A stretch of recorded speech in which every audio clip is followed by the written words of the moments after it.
Welcome to another episode of Destination Linux Podcast.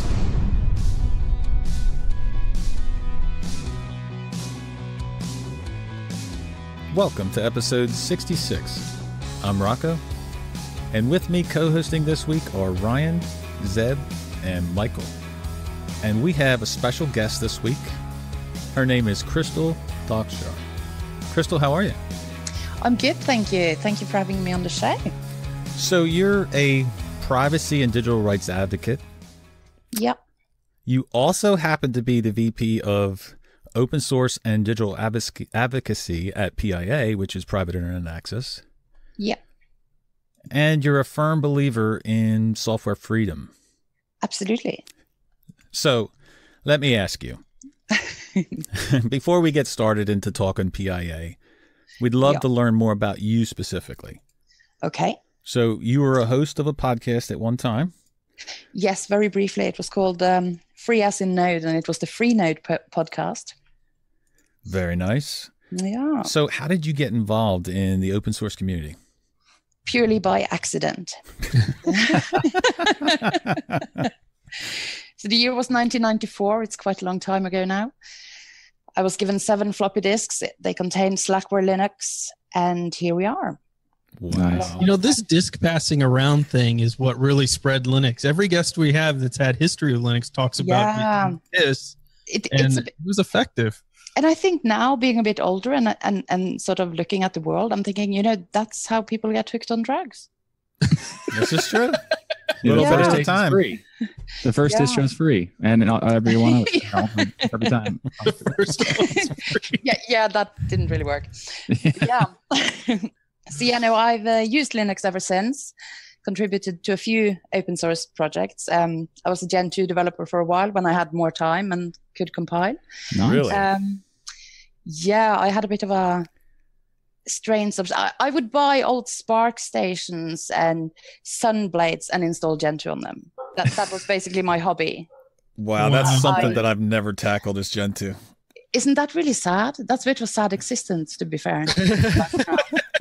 Wow. I never left the house. I just sat there compiling. There was a miscommunication there. Rocco, you have a sad existence. You haven't done Gen 2 I'm yet. telling you. No, here's what happened. So, Rocco, this week I tried to install Gen 2 No, you in a didn't. virtual box. And It was a horrible failure. It just everything, every time they would, the manual's all written out and it's like, put in this command, put in this next command. And every time I would put in the command they tell me to, like, it would give me some weird error that nobody else gets but me. So yeah, I don't know. The Gen 2 I successfully installed Gen 2 about 7 years ago. And just so I could tell you that I have successfully installed Gen 2. that's Just it. some bragging rights. You get a shirt. Yeah, that's about it. I survived Gen 2. Wow. Yeah, no. For all the compiling and all the jesting, they're actually it's a good community. It was fun. Yeah, they were a nice group to be involved with. I'm curious about the Freenode podcast and like what all the topics would you cover on the podcast? Because it seems like you would assume there wouldn't be that much. Like maybe like different new channels coming or something? No, so our focus was not on IRC itself. It was on the community on Freenode. So it was like new projects. So we would do the whole sort of, if there was some fancy new software, we'd install it, we'll trial it, we'll talk about it, we'll review it. Would usually be quite bad reviews because I would usually have half a bottle of wine before we would record because I was so nervous in those days. My co-hosts were both very opinionated people and just spoke a lot. I know what you're talking about. I don't. What was that? I'm totally out of the loop on this one. And then each time we would invite, so we did a section that was called Pimp Your Project. So we would invite someone from a project that had a IRC presence on Freenode to come and sort of talk about what they did. So yeah, it was sort of cool. It was fun, but yeah, it wasn't really. And who was all involved with you?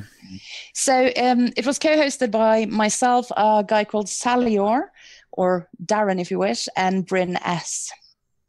So they're both Welsh, and they didn't like it when I spoke about sheep.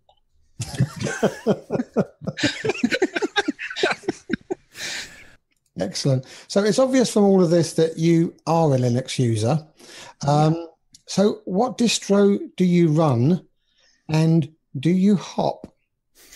So it's funny you should say that, because when I looked at your website, I found that one of you is the self-proclaimed founder of Distro Hoppers Anonymous. That would be me, yeah. But yes, no, I primarily run Debian. And I have primarily run Debian for for a very long time, for many years, well over a decade. Actually, it's probably closer to 2 decades by now. But I'm also really fickle. So I like to dabble. So I'll install something new or something different. And I sort of find myself always going back to Debian. Yeah. Yes. So I think if I was in a poly relationship with a distribution or distributions, it would be a sort of, our relationship is not exclusive, but Debian is totally my primary. I'll probably offend everyone by making such comments. Nice. So yeah. Well, I mean, Debian's a good one to be based on anyway. So yes, it shouldn't be annoying too many people. But I want to go back to the parts we were talking about. You do your advocacy and software freedom and digital rights and privacy, stuff like that. Could you tell us a little bit more about what you're doing in that? Gosh, so obviously I still manage Freenode. We're still around and alive, even though Slack is doing its best to kill off all of IRC. So I've been a Free Software Foundation member since 2006. Wow. And yeah, Nice. It's been a while. And every year, I think it's the year of the Linux desktop. So I serve on the Of course it is. advisory board. I agree. Yeah. And I sit on the advisory council to the Internet Society. And of course, at PIA, I manage our open source efforts internally and externally. And I lead the work we do to support FOSS projects and also human rights organizations. Very nice. Man, you're all over the place. Yes. I actually realized the other day, so I'm in Toronto at the moment at Creative Commons Global Summit, which is super exciting. I love them because I first became familiar with them when they were brand new.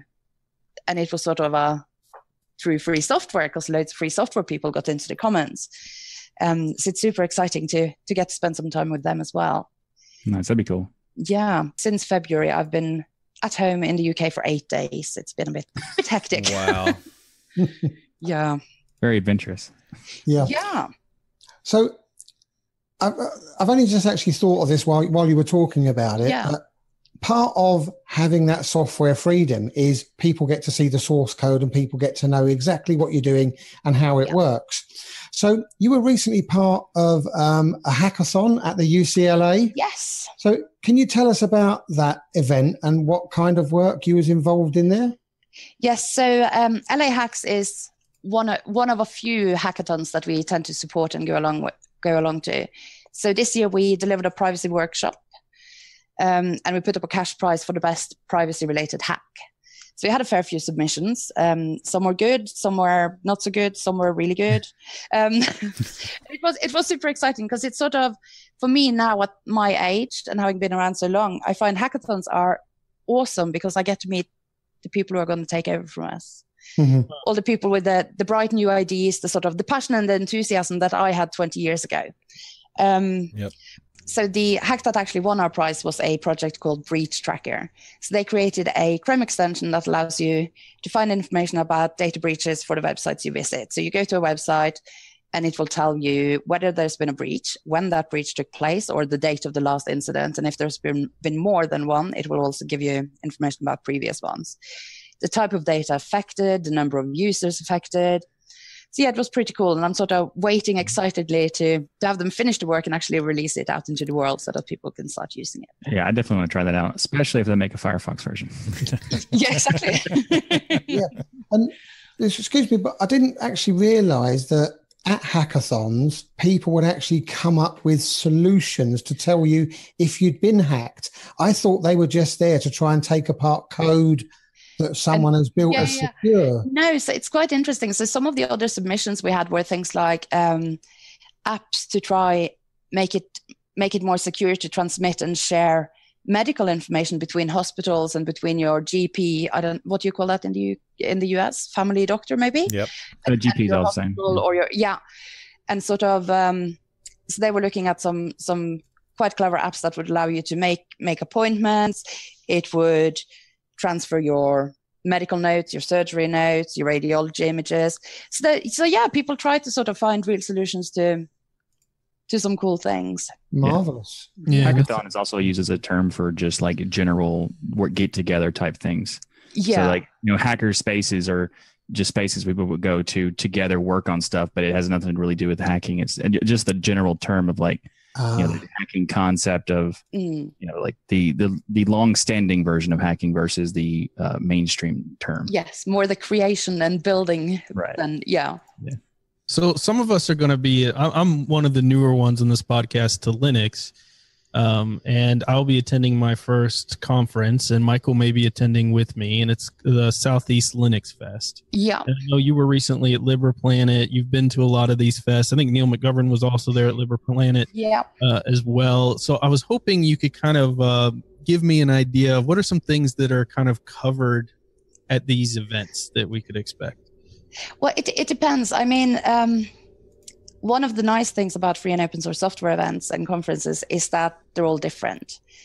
While you'll get a lot of people who are sort of super hot keynotes at the moment and will often cover, 10 events in a year, you get a very different audience each and every time. And that always changes the dynamics and the atmosphere. And for me, it's super exciting to go and learn about new projects, to catch up with projects I've known about for years, to get a sort of primer on, movements in terms of licensing and things like that.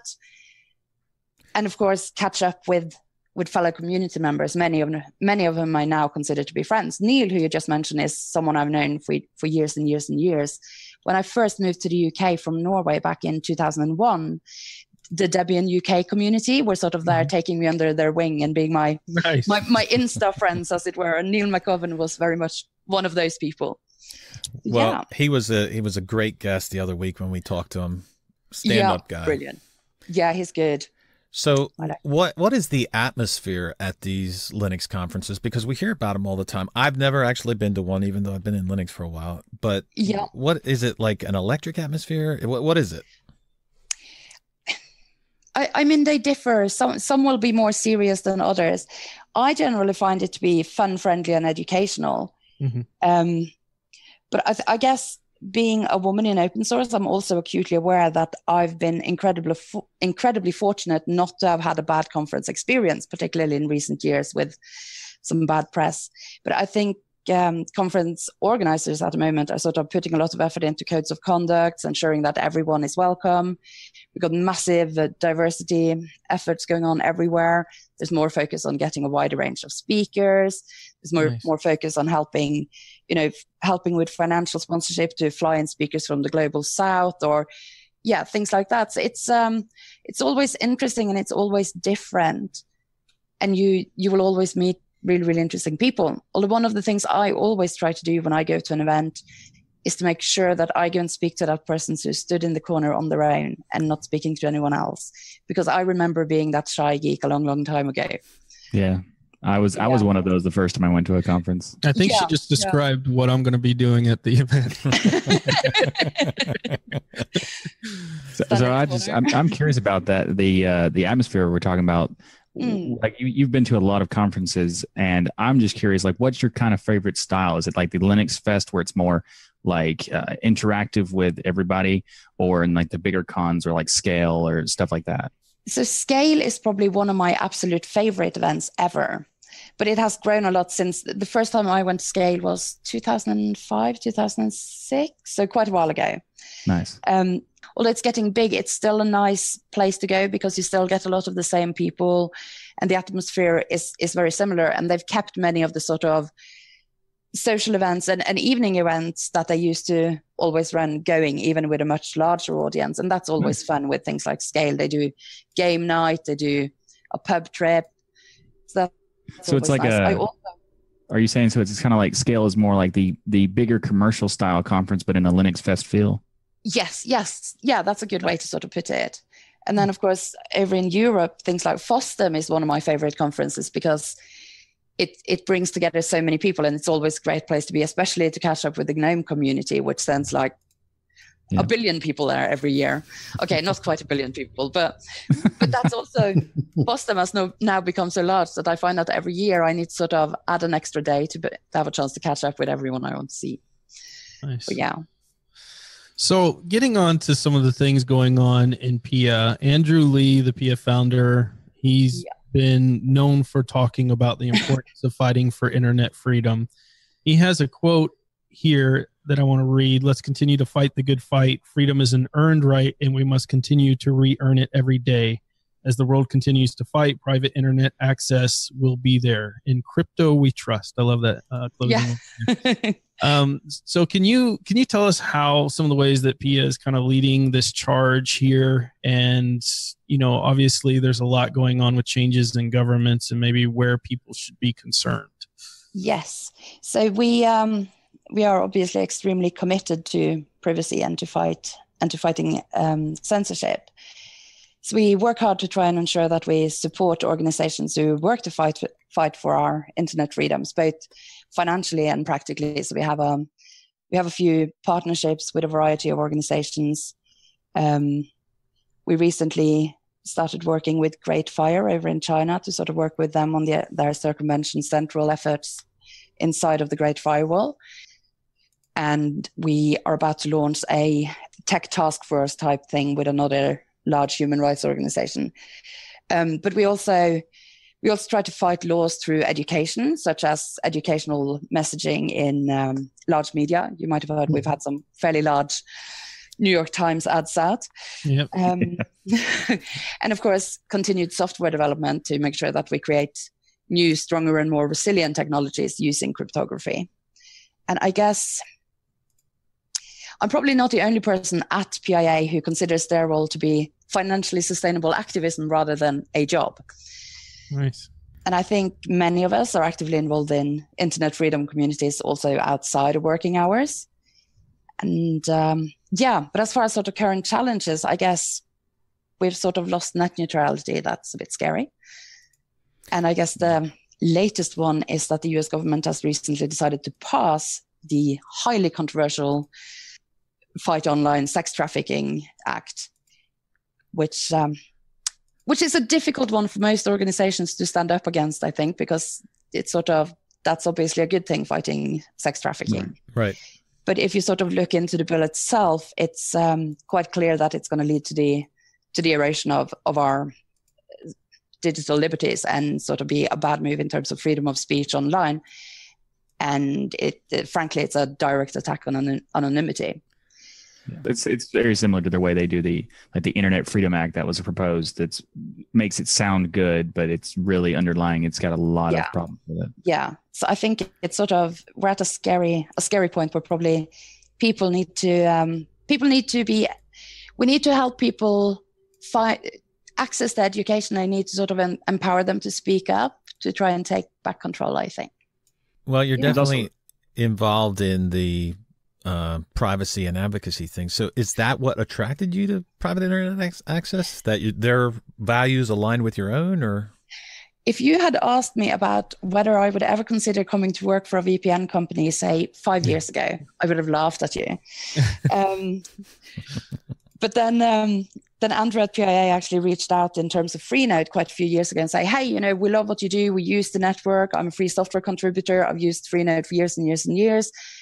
I want to help you guys sort of do more stuff and better stuff. And we had a sort of low-level sponsorship partnership for a few years that grew, and we sort of realized that we were really, really aligned on several levels. So I actually found myself changing my mind completely and deciding that actually these guys do good work and I want to be involved. So when the opportunity arose, I was quite quick to say yes. Awesome. Yeah, that's understandable. So what happened with instead of PIA is doing a lot of activism, but the Freenode thing, like you mentioned, that they wanted to come in and work with Freenode. How did it go from working with Freenode to just purchasing and funding everything of Freenode? So the way it works now, the parent company of PIA provides us with an annual financial sponsorship now. So Freenode operates exactly in the same way as before, but that sponsorship has allowed us to do things like start arranging our Freenode Live conference. So we had our first last year, and we have another coming up early November this year. Can I plug that? Because Sure. we're totally, Do it. our call for papers is totally open. So come and speak. It's Bristol, UK, and we're at this awesome science museum. But yes, Awesome. Freenode.live, go and find our CFP and submit talks. We love to have people come speak. So yeah, that sort of has helped us do some more interesting things like that, which is something we've wanted to do for a long, long time. We've also got a few other sort of things we're working on, which we're launching in the next couple of months. So that's quite cool. But yeah, Freenode continues to operate as a non-profit organization. Nice. And it continues to sort of just be there to support FOSS communities. But it's super cool to actually have someone say, instead of saying have some servers, which is also really, really important for us, because obviously that's what keeps our network together, having someone say, hey, here, have some money, go and do some other cool stuff. Yeah, that was, I mean, when they first announced they bought it, I was like, wow, like Freenode is already amazing. And now they have like this complete backing, and it's like, yeah, fantastic. Yeah, it's been really cool. And it's been really nice to have the support of them, and also the sort of wider PIA network for things like getting speakers or even just getting advice, whether it's simple legal advice now that we're sort of, the GDPR thing is coming into effect, all those sort of little things that as a non-profit organization was unachievable before, and something we would have had to sort of just, take a gamble on, which is quite scary when you're taking a gamble on the personal data of about 400,000 people. Yeah. Yeah. But, well, speaking of taking a gamble on the personal data, so Facebook has been in the news with some very invasive practices lately. And a lot of people are kind of shrugging their shoulders and just continuing to use the service regardless. Do you see a point in which the masses will finally get, fed up with the privacy issues and, kind of like revolt sort of? I hope that there's going to be a point where that's going to happen. I'm hoping that people will start to listen and start to think. But I guess I'm also aware that times have changed, and that young people in particular now don't necessarily find it all that concerning to share their information, and maybe even overshare at times. And when I speak to people who are much younger than me, I find that they are much quicker to accept that when they have chosen to put something on the internet, it's okay for everyone else to just take it and do what they want with it. And that, I think, is a challenge and a bit scary, because for someone who sort of, my childhood was in the analog era, as it was, my parents could send a letter and, they wouldn't have to sign it. It would go where it needed to go. No one would open it and read the contents. It's sort of a bit different. And I guess also the whole sort of, I can appreciate the sharing thing as someone who's super committed to free culture, because sharing is extremely important and also extremely empowering. And while I believe that we should freely share knowledge and code and music and art and sort of, embrace permissive licensing, I think we also need to have the right to choose not to share and have agency to decide who, with, and what we actually do share. So yeah, I'm hoping that people will start to think and start to realize that some of what we give away online are perhaps things we wouldn't give away in person. Yeah.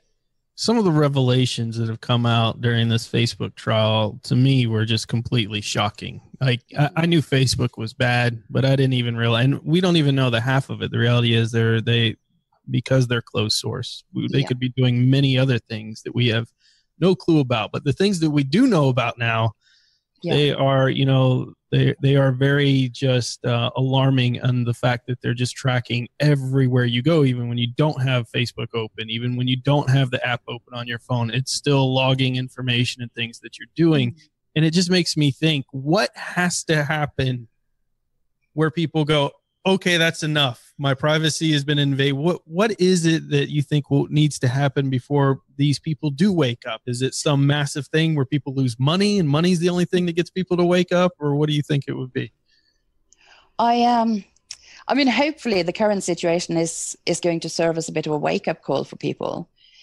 But I think in general, I think there needs to be further education. I think education is super important. People need to be able to amass the knowledge they need to make informed decisions about what they share who with, and the control they give away, because we give away so much of our personal information, so much of our data, so much about just simple stuff like it might seem harmless to sort of give away what music you like and what movies you like and where you went to eat. But when you start putting all of this data together, then it's quite scary how much information people can actually hold on you. Yep. But yes, I'm sort of hoping that the sort of current situation is part of a shift where people are going to start waking up and thinking a bit more.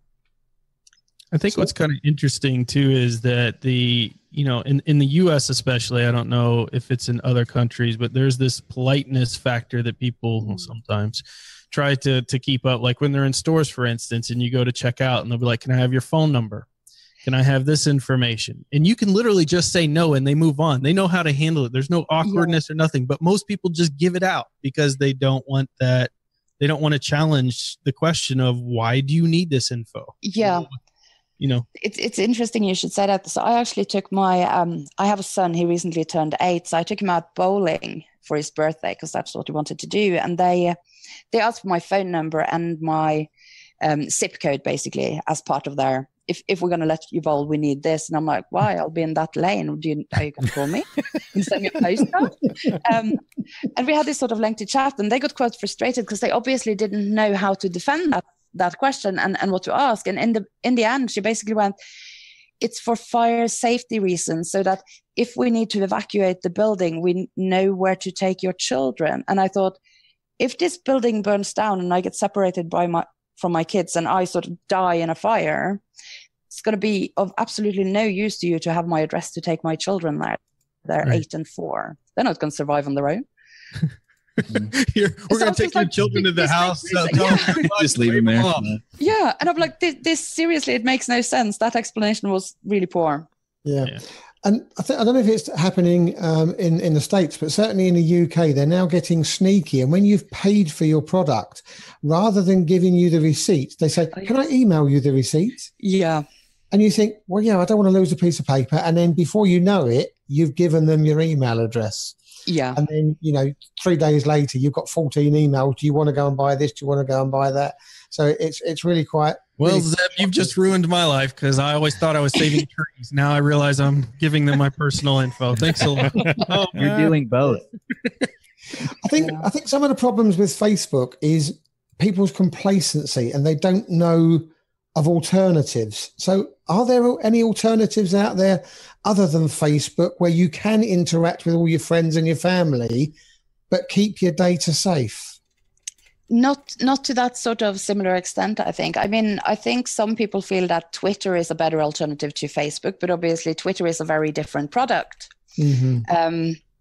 But we sort of, at PIA at least, we try to keep an eye on the various movements within the centralized space to sort of see what the developments are there, to sort of see what might be next, what might be coming. But I don't think at the current time there's anything out there that could provide any real competition for Facebook.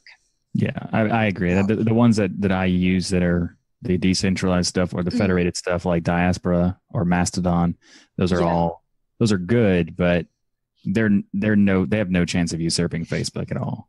No. And I think I find now when I try something new and I think, okay, I like this, then I have to do this sort of mental check where I go, would my mum use this?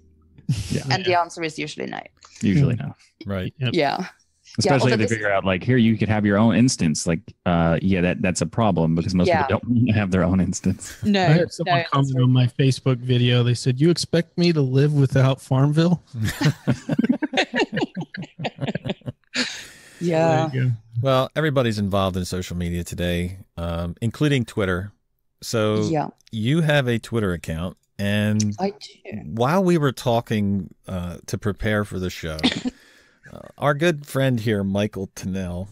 He's the important one. Yeah, he's the important one here. He got very, I won't say upset is the word. He was very shocked. Upset when he found out when or how long ago you joined Twitter. So do you have any comforting words for Michael? Because he thought he was the longest standing Twitter account ever. No, not ever. Just people I've ever met. And now it's not. I'm second longest. I'm very sorry. But maybe you'll take comfort. Maybe you'll take comfort from the fact that my Twitter age might be a reflection on just how much I did not think to care about my privacy when I was younger. See. Because as someone who's been actively involved with online communities for a very, very long time, it also means that I've always known people who will come and say, hey, there's this new thing, we should sign up. This is going to be so cool, right? 9 out of 10 times those things die within a few months. People stop using them. And now, many, many years later, I realized that there's like masses of ghost towns all over the internet where we've all left a tiny little part of ourselves behind in some random online community we were all early adopters of. And yeah, I have days where I just think, God, I'm so glad no one knows what email address I used 15 years ago. It's like my social media footprint could be much worse than it is. So you're not the second longest holder of Twitter, Michael. You're the second least concerned about your privacy person on Twitter. Does that make you feel better? Yes, let's go with it. Sure. Okay. Yeah, it's not like I have an actual Twitter account with my name or anything, or Facebook or. Right. You have Facebook, really? That's just. You didn't delete it yet, Michael? Haven't you heard the news? Well, I mean, Facebook container that Firefox uses is very nice. So that's my. Is that your out? So embarrassing. Yeah, it is. So moving on. All right. So. Getting back to the serious side, one of the biggest concerns with any VPN service is logging. Yeah. Most VPNs, of course, when you go and you read it, it looks fantastic. You go to their page, you're like, we absolutely do not log. And then you see a little asterisk. Yeah. Tell us about PIA's policy on logging and data retention. So we don't log. We never have done. And I mean, personally, I believe that user data is toxic waste, and the less you log, the better. Of course, but then I could say that, and then I could log all your data anyway if I was a terrible, terrible person. I guess one of the nice things for us, that sounds so wrong, but one of the nice things perhaps for us is that a federal court, FBI, as part of an FBI investigation, a court actually tried to subpoena our logs and wanted to find details about our users, and found that we were unable to provide. Nice. So it's nice to be able to refer people to that. But yeah, it's I like to prefer to think that other VPN providers out in space also do not log. That'd be nice. But yes. In an ideal world, no one would do anything deceptive. But at the same time, I guess it's important that people don't rely on just a VPN to keep you secure. Mm-hmm. Yeah. Well, one of the things that people talk about, besides logging, as far as what's important in a VPN, is where they're located. So yes, PIA is located in the U.S., and there's always two trains of thought. Like, it's better to be based in the U.S. or it's better to be based in Europe. So what are the pros and cons of being based in the U.S.? In the U.S., one of the pros is that there's no data retention requirements in the U.S. So we're not required to store any data. And the U.S. has really strong consumer protection laws. Actually, the U.S. has strong laws in place to protect corporations against government abuses, or at least they had until this whole new FOSTA thing was passed. It's going to be interesting to see how much that changes things. And the strong consumer protection laws in particular are quite interesting. In fact, there's a FTC inquiry into privacy that sort of is quite interesting to look at for those who are concerned with that. So those are sort of good things about the US. But then, of course, the recent passing of the FOSTA Act and also the death of net neutrality as we knew it are two of the major cons currently. So they're sort of scary moves. Yeah. So it's basically a double-edged sword kind of thing, right? Yeah. Wouldn't that be true for pretty much all, no matter what location you chose to put your? I think so. I think you're going to find pretty much anywhere there's going to be challenges, with very few exceptions. Yeah, just picking with the least offensive now is the only option. Yeah, and I think right this very moment, the only two sort of countries that I know that are sort of leading way and making positive moves as far as privacy is concerned is probably Iceland and Estonia. But nice. So what are they doing that's kind of leading the way? So Iceland is extremely committed to sort of protecting people's privacy. I don't know why. They just seem to be a sort of nice friendly people who believe that people should have a right to privacy. They believe that people should have a right to internet freedom, just as they have. How dare they? Yeah, right. I know, shocking. But then they pass a law. These are the people who we on sharks. I don't know. It's strange. I think they passed a law for having the right to internet itself, right? Didn't they have like a internet? Yes, I believe Iceland did. Yeah. But yeah, I mean, Iceland is interesting, but it's obviously a very, very small country. So the question is whether the moves they are making there, whether that's going to be enough for others to follow, which would be nice. Which would be good, yeah. So obviously with the internet spreading to more and more places, people hearing more and more about stuff like what Facebook is doing, the fact that Google have got data farms the size of America storing your data on there.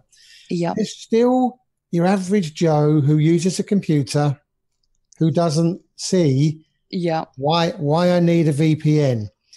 Tell me what I'm getting wrong. Why should I really be considering a VPN as that first layer maybe towards my security?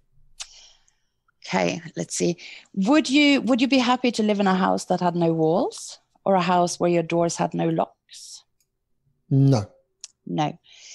So I think it's little things like that. I think just as none of us would probably like to use the bathroom without being able to close our door, we probably, I think it's so simple as most of us would like to have that same basic privacy when we are connected to the internet as what we have elsewhere. It's about freedom rather than sort of anything sinister, I think. So a lot of the comments you hear, and I've talked to many people, all of us have talked to people that have said, I don't do anything illegal, so I don't have to worry about a VPN. So what do you say to people like that? So, I say many different things depending on who they are. But when I give talks or workshops, I often quote Edward Snowden, who said, saying that you do not care about the right to privacy because you have nothing to hide is no different to saying that you do not care about freedom of speech because you have nothing to say. I think that is very nice. Very nice.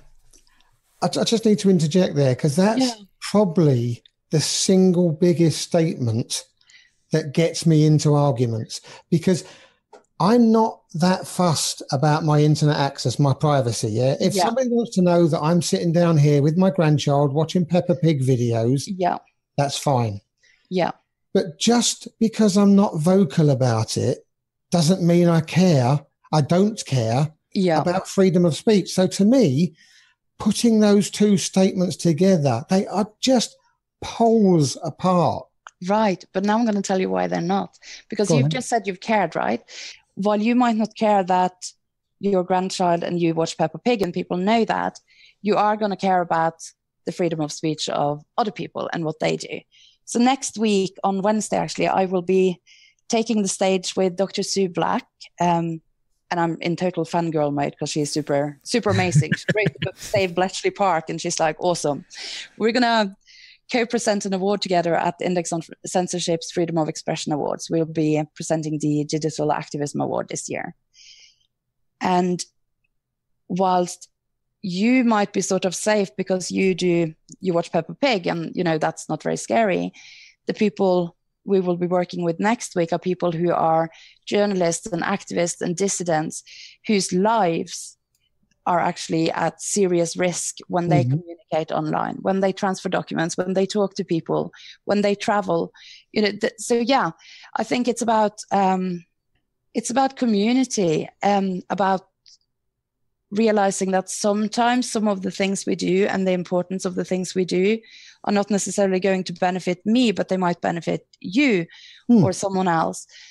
The freedom of speech is because you're not worried about your own personal freedom of speech. You're worried about the freedom of speech for everyone. And you look at freedom of privacy, it should be the same thing. I'm worried about the freedom of privacy for everyone rather than the privacy for just myself. Yeah. And I think maybe one of the things, VPNs probably get bad press in general because you get the whole, it's used for criminals. A bit like how Bitcoin, for example, gets bad press because, Silk Road, it's all criminals.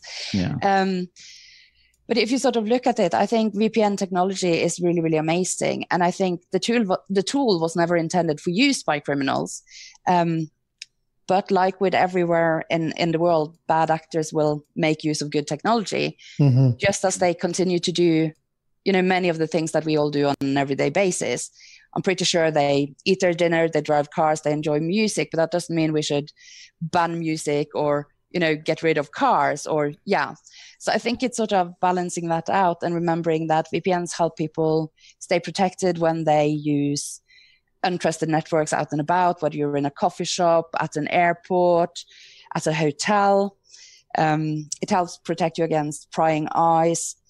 It can help you access the geo-restricted pages from your home country when you're on the road, when you're traveling, when you're somewhere else. And of course, it can help you bypass internet censorship and more. So I think VPN usage is, it's not really about whether or not you do anything illegal that you need to hide. It's about sort of protecting yourself on a different level. Using your same example, Zeb, if I'm sitting here with my 3 and 4 year old and we're watching Peppa Pig, which I didn't know that was universally. I can't believe you're actually doing that while you're on a podcast. But I don't feel very welcome anymore. No, I'm kidding.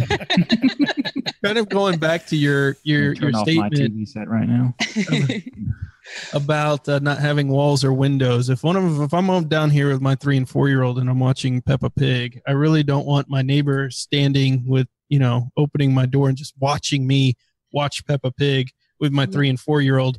That's pretty creepy.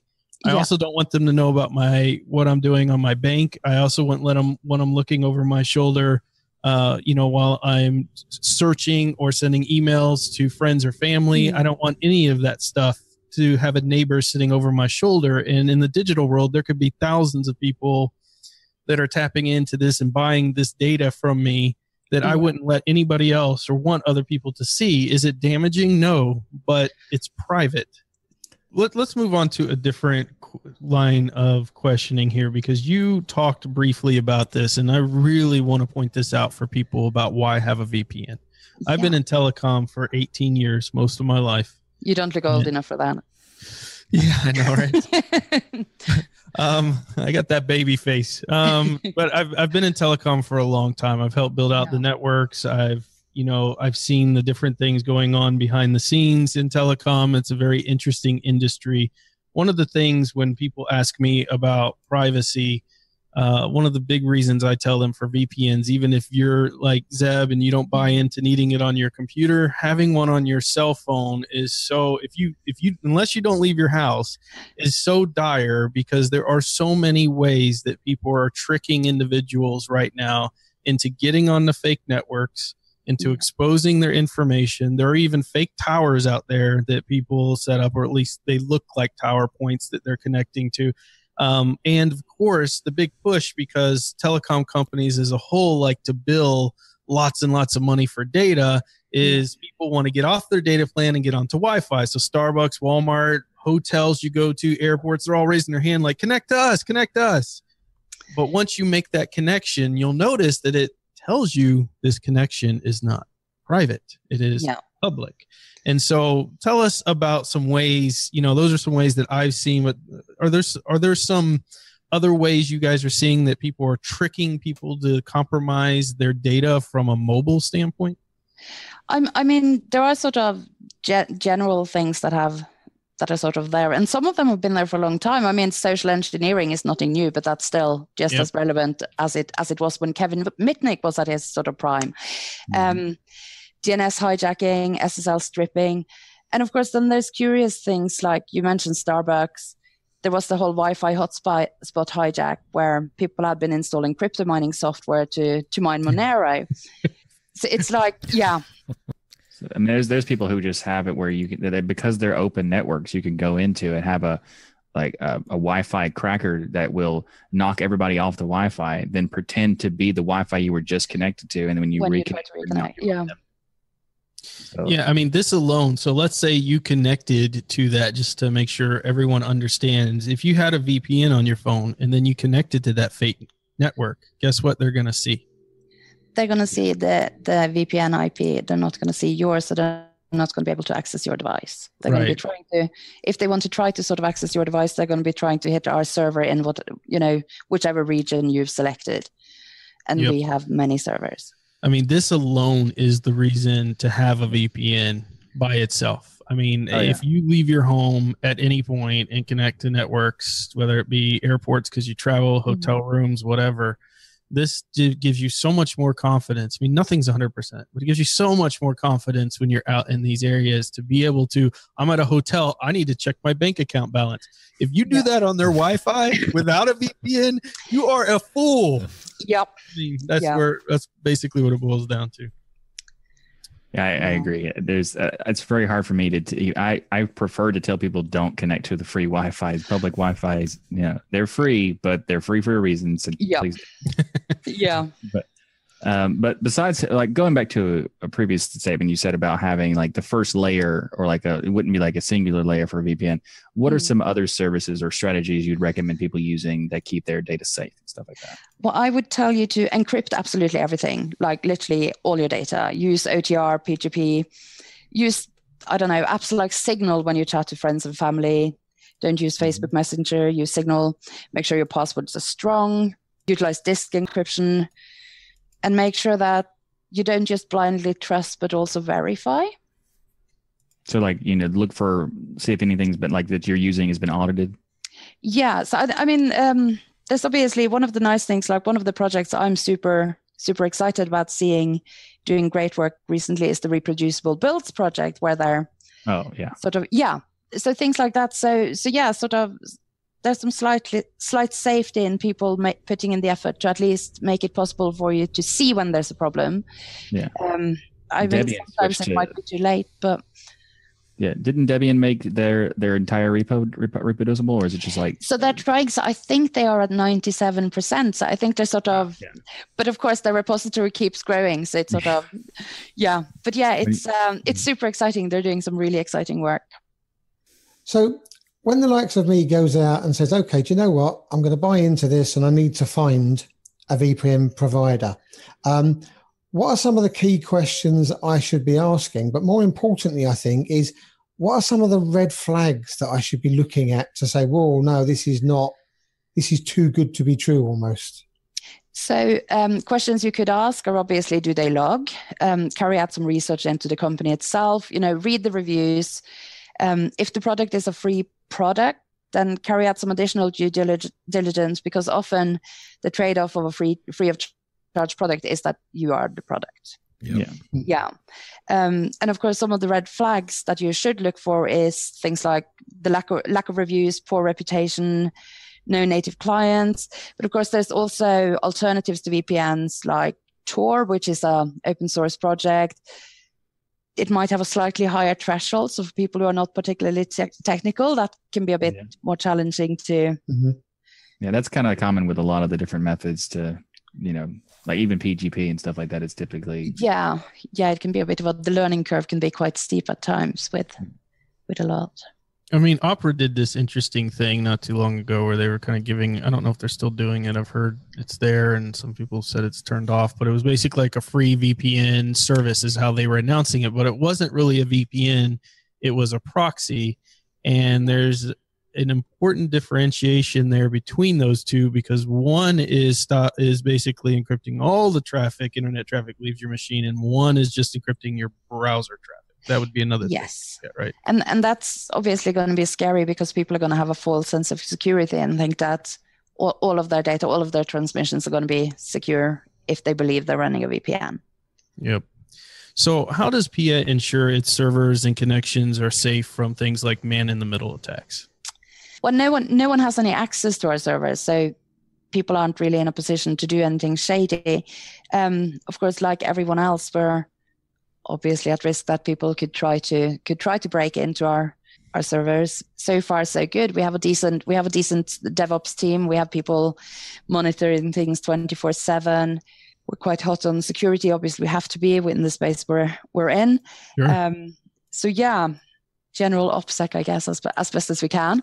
Yeah, absolutely. I mean, there's no perfect protection out there, and I think that's important that people realize that there is no such thing as 100%. The important thing is that the companies are doing everything they can to put the due diligence in to try to stop this stuff as much as possible. And then if something did happen, that it's found and resolved quickly. Yes, and I think I have a great deal of respect for companies that take ownership of incidents that happen and work quickly to sort of not only ensure that they get a good overview and fix the problem, but also that they communicate to their users about exactly what happened and why it's not going to happen again.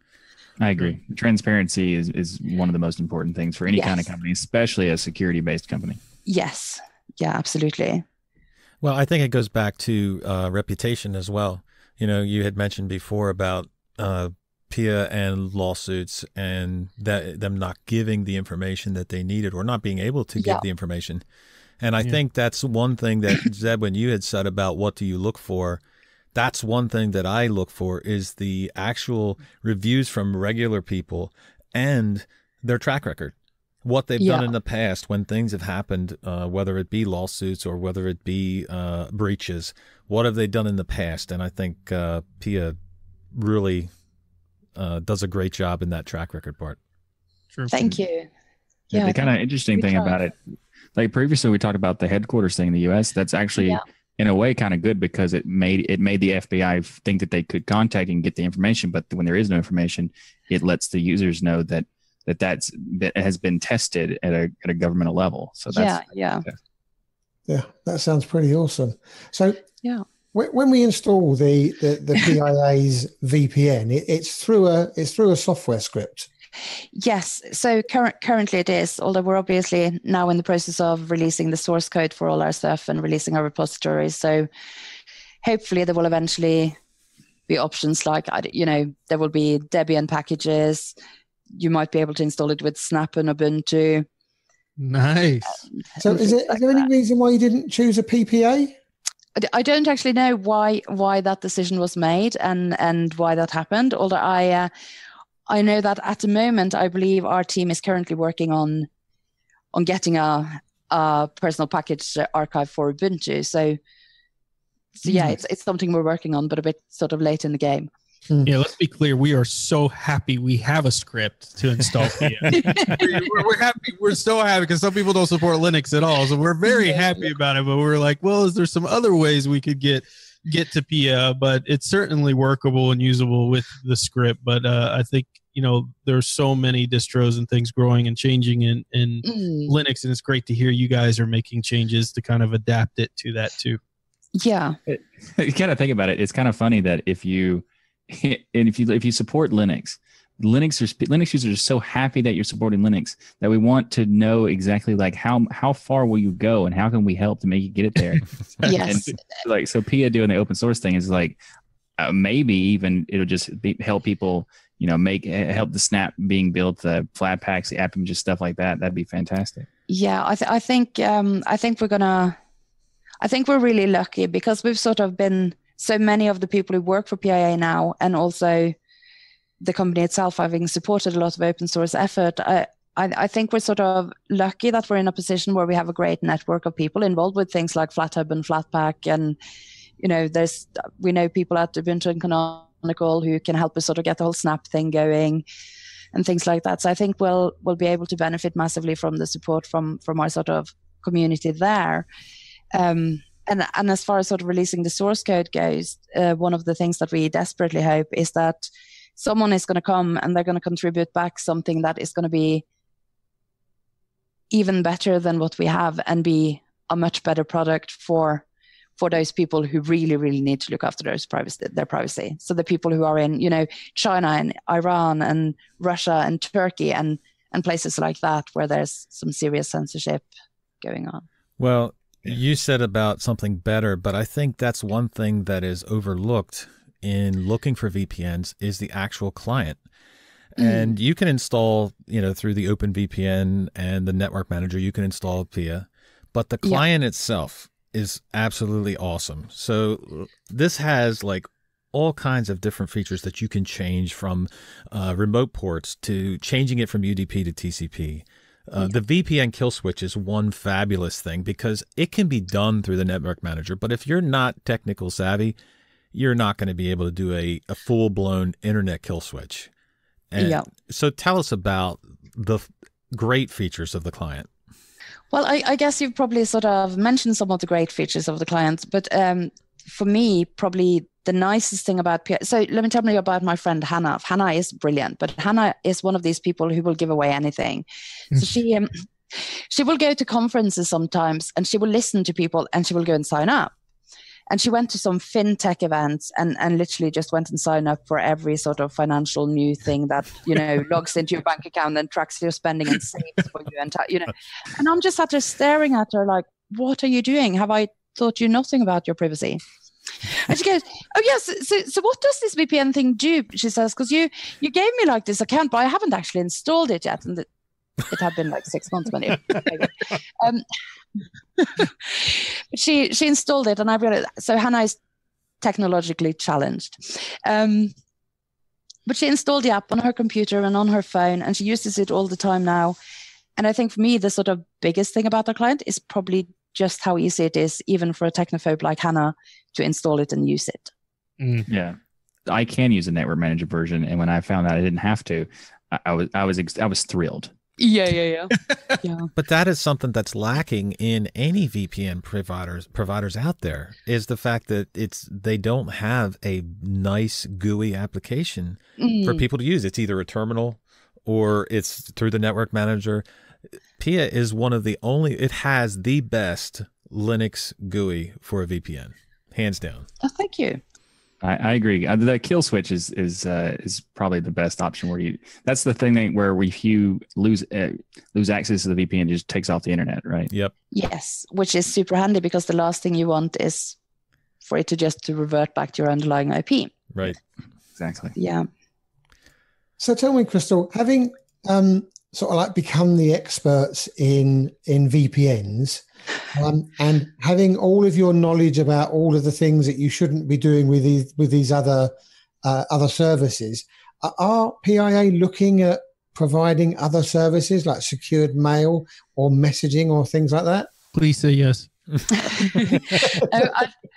So we have a really, really, really good research and development lab, and we continually work on new secured service editions. So there's always something new popping up, and we're looking at something, and sometimes that changes, sometimes it evolves. But I can definitely say that we're very much committed to the space we operate in, and we believe that we have a lot more to give. So I would not be surprised if there's more than just VPNs coming out. That was such a great way to say that. Now give us the release date.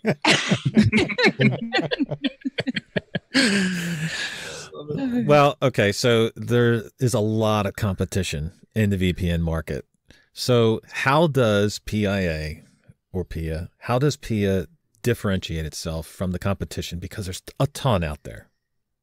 Yes, there is a lot. I don't know. I mean, there are lots of companies, and lots of them do obviously spend a lot of time on marketing and advertisements. I see VPN ads wherever I go. In fact, I even get like emails occasionally asking me if I want to be an affiliate for this competing VPN provider, which is mildly confusing. And then I want to say yes, because I'm thinking, hey, wait, will you give me all your money? No. I think our sort of major advantages are probably the size of our networks. We got quite a lot of servers in many regions across many different countries. So I think as far as sort of network size go, we're probably one of the largest. I think another advantage we have might be the fact that we have a real presence. We're not afraid to sort of engage with the community, whether that's the FOSS community, the internet freedom community, whether that's people fighting censorship, or whether that's, going along and hanging out with people at DEF CON, which can be quite intimidating. Yeah. But there was an amazing number of people coming to flash their PIA client at me when I went last year. So I'm excited to go back this year. But yes, I guess it's sort of making sure that we try to be as approachable as we can to both everyday people, journalists, activists, dissidents, everyone, and listen and care, and try to also help educate and empower people. And I think it's important to sort of have this commitment to give back, to contribute back wherever we can, both in terms of sort of giving financial support to organizations that do crucial work, but also now our recent move to start open sourcing our software, because that is massively important. I think that code transparency is absolutely key for a company that operates in this sphere, and it's probably a decision we should have made a long time ago. Right. And And I don't know if this is true, but I also believe that we're the first consumer VPN service to open source our software. Nice. So yeah. Well, I can't think of anything else that would. Well, going back to the client, because I just remembered the newest release of, I think it's 0.78 for Linux, has a new feature in it that you can favorite servers, and that is absolutely awesome. Oh my gosh. Yes, you have a bit more freedom when it comes to sort of your regional settings and what you choose to use. I love hearing that people greet you with the app. I don't know if you could get this on my webcam. But I feel like I need to participate in this. So there you go. Yeah, but we're not saying this because you're on the show. We're saying these things because we've been PIA user. I've been PIA user for years. So that's fantastic. We're saying it because it's how we feel about it. So yeah, I'm really glad to hear that. Actually introduced me to PIA like many years ago, and I don't remember what it was. And they were talking about a paid for VPN. I was like, that sounds great, and it's super expensive, I assume. And he tells me the price. I'm like, what? Okay, I'm signing up. Yeah. It's funny you should say that, because I had a friend email me the other day. I probably hadn't seen him since 1999. So he's a fellow Norwegian, and we used to hang out when we still both lived in Norway. I haven't spoken to him since. Then I get an email the other day, and it turns out that these days he travels the world mainly by boat. So a lot of the time he's offline. He has no sort of connectivity. So when he's somewhere where he has an internet connection, he will obviously connect, and he does this really weird thing. He prints out Reddit. Who prints Reddit? Wow. That's the weirdest thing I've ever heard. How do you upload that? No, that's amazing. He needs a flash drive is what he needs. Exactly, right? And he sends me this email out of the blue saying, so I was reading this printout of Reddit, and I'm like, wait, what? That makes no sense. And then it's like, and then I came across this article talking about private internet access and how you're open sourcing, and I recognized your name, and it reminded me that I carry an IOU in my pocket, and I have done for the last 20 years. Where apparently 20 years ago I gave him an IOU saying that if you ever need a friend, call me. So anyway, he sort of reached out, and he just wanted to know whether I thought he should change his VPN provider. Wow. Yep. Nice. Did he? So I told him to give it a try and then decide after, but that he could keep the IOU. I wouldn't. Oh, look at that! You let him keep it. I don't know. Somebody held on to one of my IOUs for 20 years, and that's all they asked for. Like, now give it back. Yeah, I want it now. It's not risky. I thought that again. was sweet. It also reminded me of how weird we both were when we were much younger. So just to go back on a subject you touched on before, one of the things that's impressed me about PIA is I've learned that you were able to say to the FBI, no, look, sorry, we haven't got it, guys. Yeah. And you mentioned that in America, they got very strong laws where they can't force you to retain the data. Yes. So how does that work when you put a server in Azerbaijan, or you put a server in Bristol, or you put a server in France? Yeah. So if you've been long-term PIA users, or you sort of follow this in the news, you might have noticed that when a country introduces a new law or changes things in a way where they basically turn around and they say, right, we want to log your server, or we want access, we want to audit this, we want to read everything, we want to see all your data. Our response is not to roll over and say, yes, here you go, here's the key, come in. It's to close down in those countries. It's to pull out.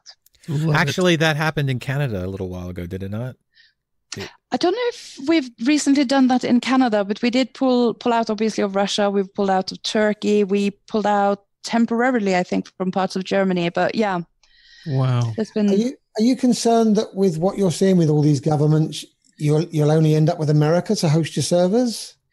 That is quite a scary thought. I think it's probably a scary thought that a lot of the Western world in general is taking a massive step backwards as far as sort of online freedoms go. And we're sort of, it's almost as if a bunch of politicians woke up and thought, who's my idol today? And they went, China. Yeah. Because it's, which is really, really scary. China won't give me a visa, so I'm not happy with them anyway. They're like, nope, you can't come in my country. apparently it's something, I presume it's something to do with the VPNs. I don't know. Yeah. Probably. They didn't elaborate, but yeah, they were very difficult when I wanted to go and see their panda bears and stuff and eat all their yummy food. Right. So I'm not happy with them now. But yeah, no, I wasn't particularly happy with them before because obviously they commit some serious crimes against. Yeah. Naturally. Yeah. So it's a concern, but it's a concern regardless because you don't have to deal with it anyway. So one of the things I probably didn't really touch on in this chat because it wasn't super relevant is internet governance. I'm sort of part of organizations such as the Internet Society who work within the governance space on policy and things like that.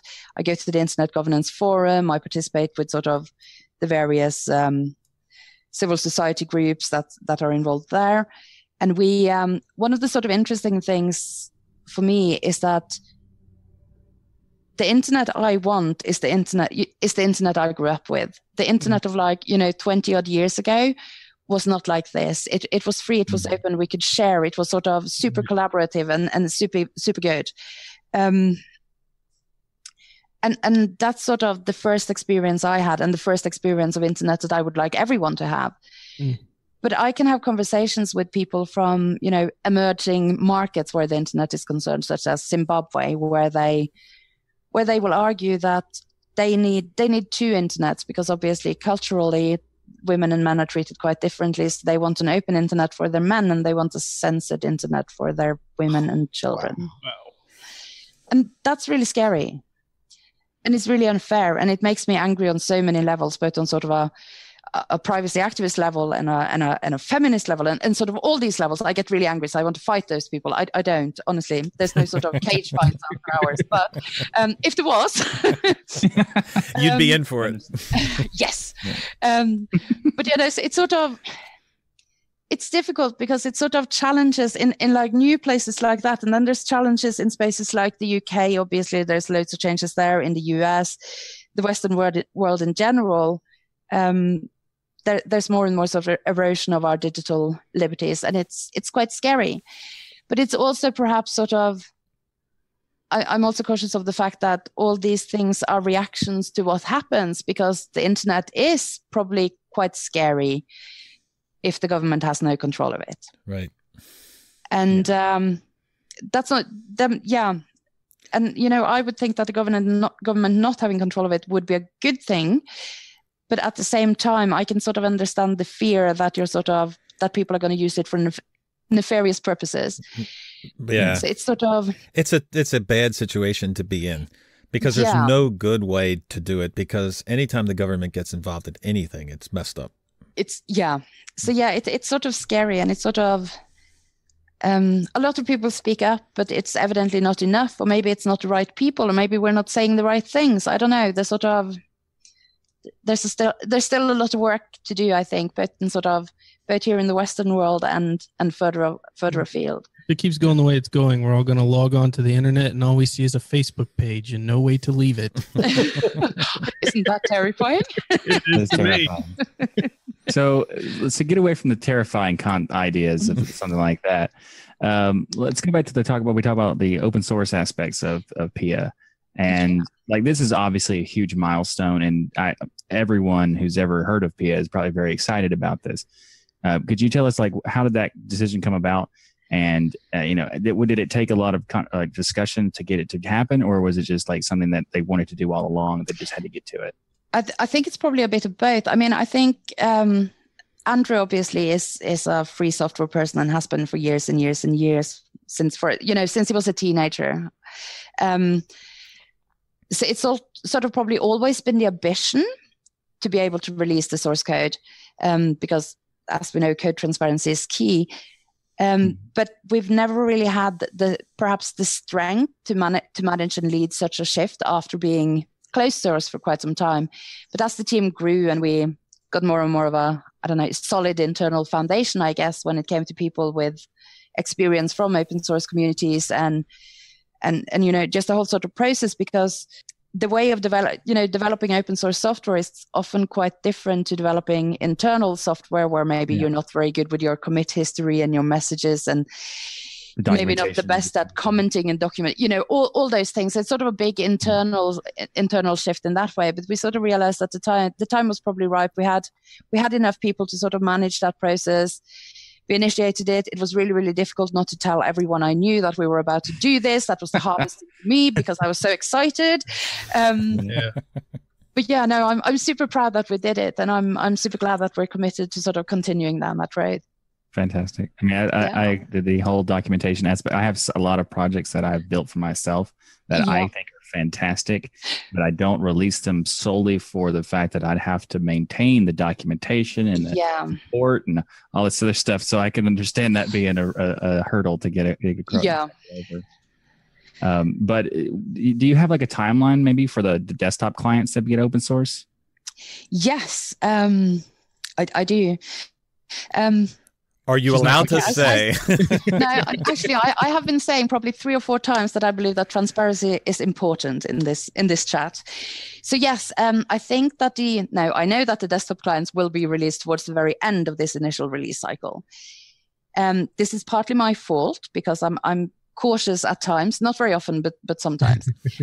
The desktop repos are obviously the largest in terms of sort of amount of code and and the most that are the most attention. Exactly, and there's been too many, a lot of people coming and going and working on this and then being moved to a different thing. It's probably the one with the most contributors, and it's also the ones for which we have the most dependencies that we need to sort of take into account. So it's sort of pushed to the very end to allow us to have the time to implement a few minor changes, and to also ensure that our engineering teams and legal teams, that I can work closely with both of them to ensure that all our checks and balances are sound, that we're good to move ahead with the licenses we want to use for the release, and also that we make sure that we identify whether there's a need for us to carry out an audit pre-release, whether we need to get an external auditor in to sort of look over the code before we go live. I mean, I'm hoping we don't. I'm hoping everything is good, but I want to sort of not do anything that could put anyone at any risk should there be a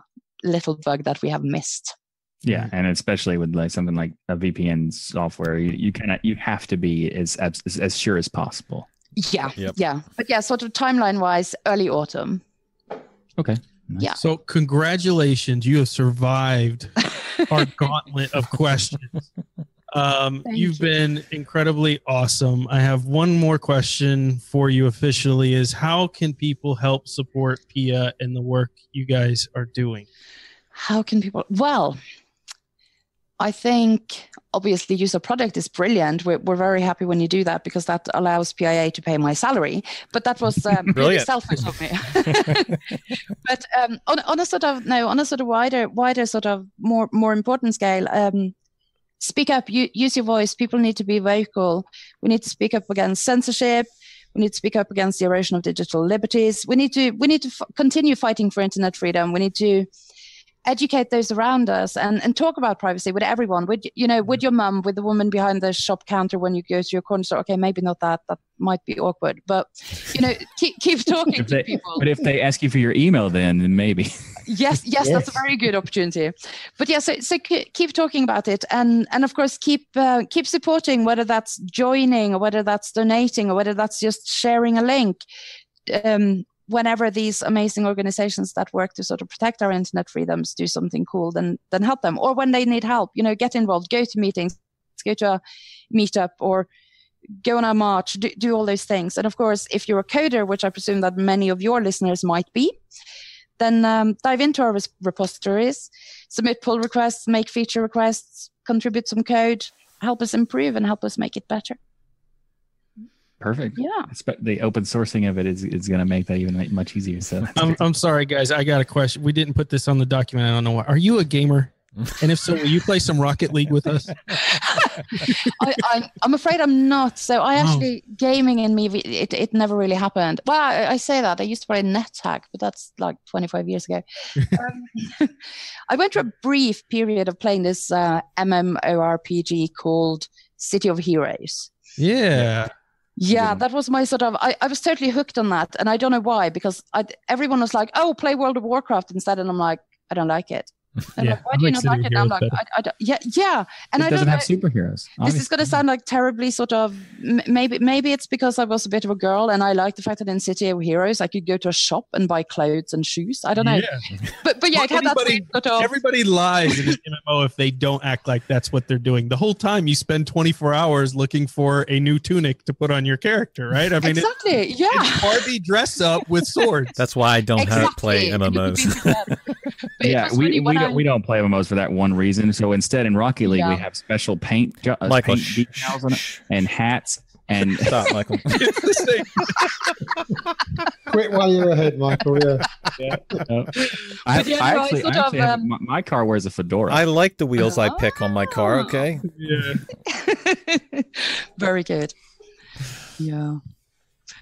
So, PIA has an impressive track record for sponsoring and supporting open source communities, like the GNOME conferences and like all the considerable donations for the Activism and just like digital freedom based stuff. And it just overall, VPN, the VPNs are important, but PIA is my favorite, absolutely. Oh, thank you. I just wanted to like personally thank you and thank the team PIA for doing what they're doing. It's fantastic. Thank you. Yep. It's the only VPN that I recommend personally on the podcast on my channel. I know these guys are the same way. Yeah. So we're proud to have you on the show, Christel. And I'm really glad that you asked me to come on. I've had fun. And the work that you do in the open source community, you in particular, and the people in PIA, I just want to say a big thank you to everybody. It's absolutely our pleasure. I think we're incredibly privileged and proud to be able to give back to a community that has probably, without the open source communities, most of us would probably all of us, none of us at PIA would probably be where we are now. We wouldn't have gained the experience and made the connections and learned the things that have sort of brought us to where we are now. We wouldn't, so it's open source is massively important. I agree. That's the same for me.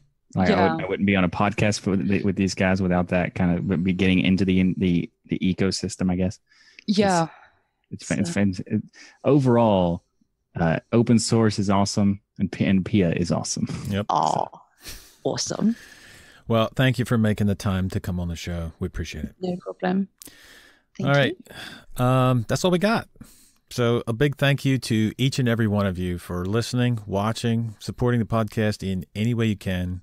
And we recommend you going to privateinternetaccess.com and supporting PIA as well. Everybody have a great week. And remember, the journey itself is just as important as the destination. Thanks, everyone. Thank you. Bye. Bye-bye. Thank you for listening to another episode of Destination Linux Podcast.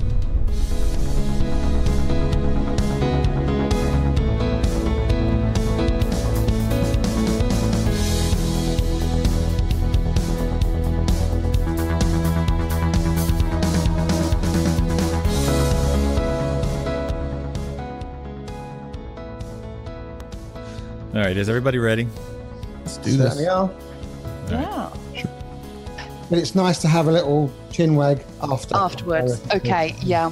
Did you just say chin wag? He did. Chinwag. He said chinwag. Sorry, I'm from England. Yeah. I have to put up with all these American euphemisms, so I try to get the odd European expression in there. Hey, Rocco. Next time we have a conversation, I'm not going to join unless you say we're going to chinwag. We're going to have a chin wag. You're like, hey, Ryan, we need a chinwag. Is as well, Christel, there. This is every single week we go through this. Yeah. It's not as if this is the first time we're doing it. It just never becomes boring because Rocco's trying to hear and get it great. And we're all just making sure we're like kids. We're just like kids. Bunch of kids. You tell them to be quiet, and that's the last thing they want to do once you've told them that. Yeah. That's what we tease Rocco for all the time. If he finds a pixel off, the whole show's ruined. Yeah, I have to start again. Sorry. I'm trying. No, Ryan, they're telling your mom on you because you had the baby face, remember? Right. Yeah, I know. Oh, believe me, I get carded everywhere I go. I'm like, I'm never going to grow up. Real boy. You too, mister. Like, people who have marketing skills. I actually am a marketer. Michael's natural habitat is him by himself, talking to himself. That's heaven. Oh, no. He I'm likes talking to talking about everyone. I'm talking to everyone who could possibly hear me. It's just sometimes there's no one there, but they're occasionally. And I've been doing it for over a decade. And when I got not well enough. I was just about to say, are you any good at it?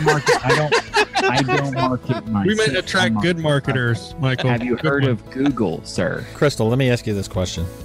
Not to interrupt, Michael, but wow, not to interrupt while interrupting. Not to interrupt while, but I'm going to interrupt. You were on a podcast before, and you're in the community. So, if you were on a podcast with somebody, and they decided to go on another podcast, and then out on that podcast, they didn't even mention that they were a part of this podcast, what would you do? I mean, Michael wouldn't know anything about going on another podcast and never even mentioning Destination Linux. Well, I mean, I think in this specific situation, I would seriously question his marketing credentials.